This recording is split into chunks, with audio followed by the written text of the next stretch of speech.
Hello বন্ধুরা, কেমন আছো? আশা করি সবাই ভালো আছো। আমিও তোমাদের আশীর্বাদে খুব ভালো আছি। আজকে কি রান্না হয়েছে দেখে নাও।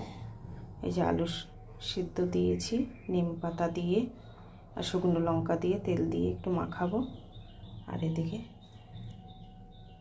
ছোলাও বলে আর কেউ চানাও বলে, এইটাও খাবারটাও রেডি করেছি। পেঁয়াজ দিয়ে, টমেটো দিয়ে, একটু কারি পাতা ফোড়ন দিয়ে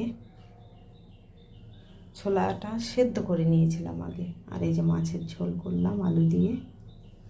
এটা ভালো করে মাখবো।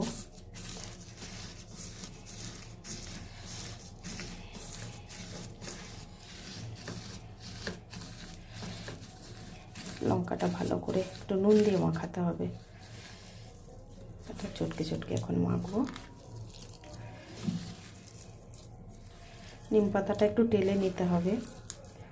টেলে বোতলে টোতলে ভরে রেখে দিলে যখন মন চাইবে তখন একটু মেখে নিলেই রেডি।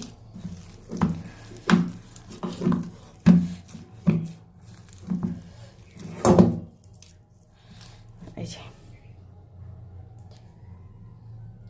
ঠিক আছে, সবাই ভালো থেকো, সুস্থ থেকো। ভিডিওটা ভালো লাগলে লাইক কমেন্ট করো।